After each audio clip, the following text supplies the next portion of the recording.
député. Je cède maintenant la parole à Madame la députée de Lapinière. Merci, Madame la Présidente. Alors, nous y voici à la fin du second mandat de la CAQ.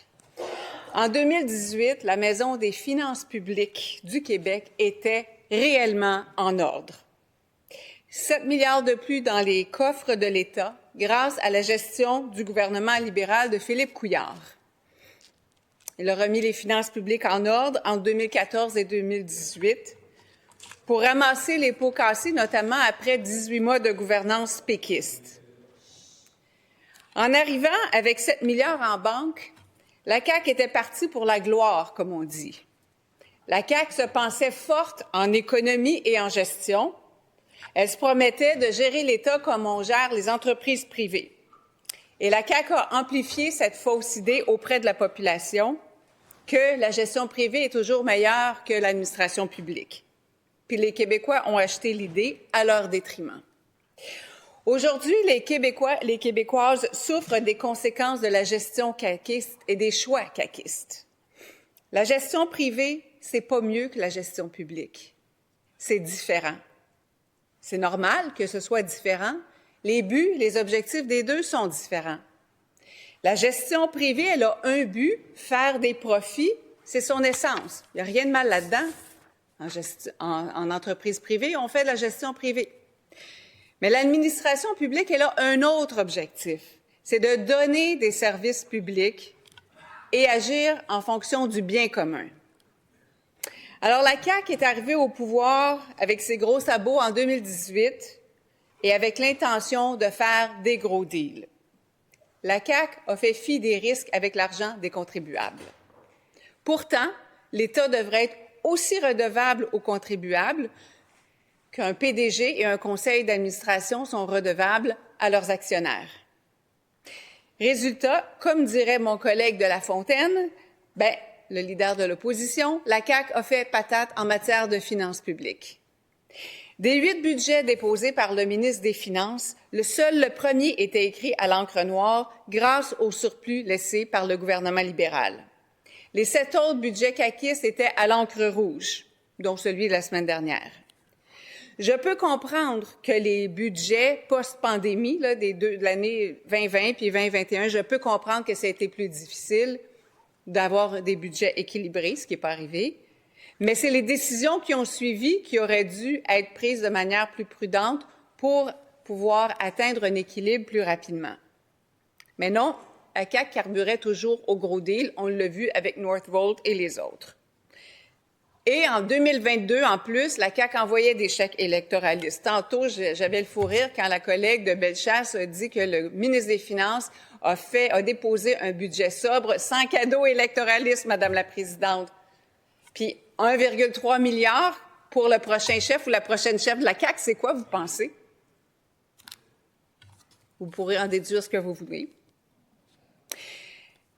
Mais cet argent qui a été envoyé en chèque électoraliste, ça aurait pu servir, il aurait pu en avoir des chèques envoyés aux membres, aux citoyens, mais ciblés vers les plus vulnérables, pour qui ça aurait fait vraiment une différence, plutôt que, Madame la Présidente, vous et moi, on reçoive un chèque de 400 $, que j'ai d'ailleurs remis à un organisme communautaire. Un choix ciblé.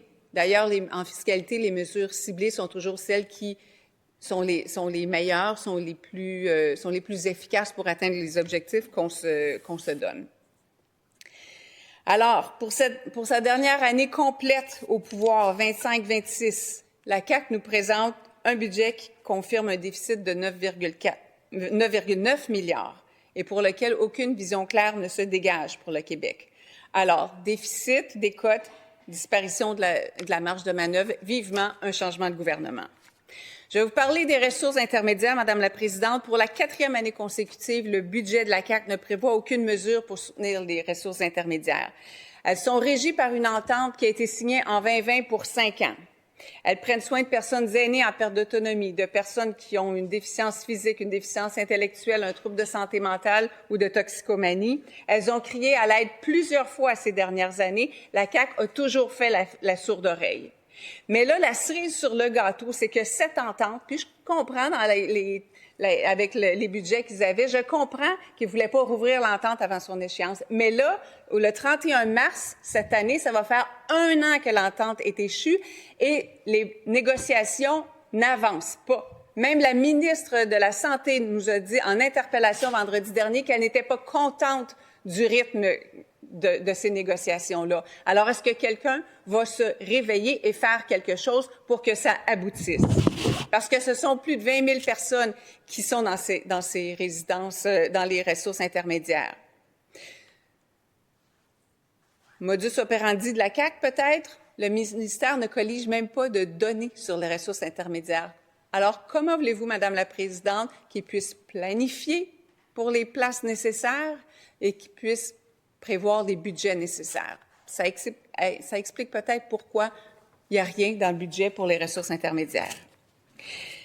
En matière de soutien à domicile, si on veut vraiment opérer un virage à grande échelle, il faut pouvoir compter sur les organismes communautaires autonomes en santé et soutien à domicile, ceux qui font les popotes roulantes, ceux qui font le répit, ceux qui font les menus travaux et tous les autres. Et il faut pouvoir compter sur les proches aidants. Dans le budget, en page C16 du plan budgétaire, on lit une aide fiscale plus généreuse pour les personnes proches aidantes. Alors, le crédit d'impôt remboursable pour personnes aidantes a été augmenté. D'abord, on dit que cette mesure est simplifiée et accessible à un plus grand nombre de personnes. Simplifiée, je ne sais pas comment, parce que le site de Revenu Québec montre exactement les mêmes critères très restrictifs qu'auparavant. Le montant a été augmenté, alors ça, je le salue. Le maximum qu'un proche aidant pourra obtenir, c'est 3 050 $ par année. Mais faisons attention, parce que la définition de proche aidant de Revenu Québec, avec tous les critères qu'elle a, c'est pas du tout la même chose que la définition de proche aidant dans la politique pour les proches aidants.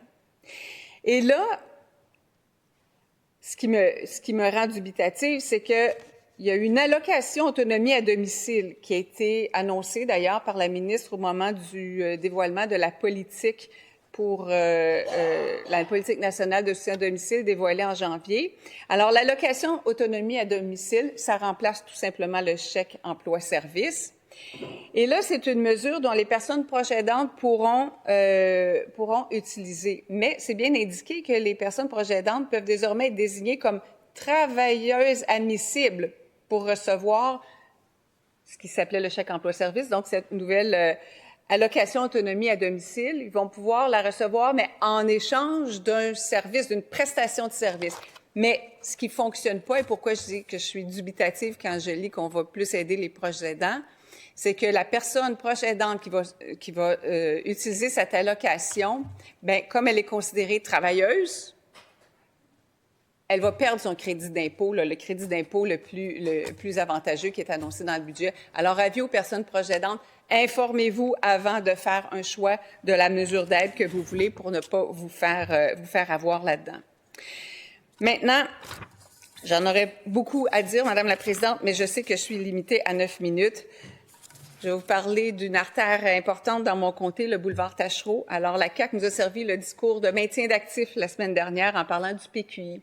Moi, ça fait depuis mon arrivée que je me bats pour le boulevard Taschereau. Il y en a seulement 2 kilomètres qui ont été faits. Maintenant, on n'a plus d'argent, puis depuis l'été passé, il n'y a rien qui se fait.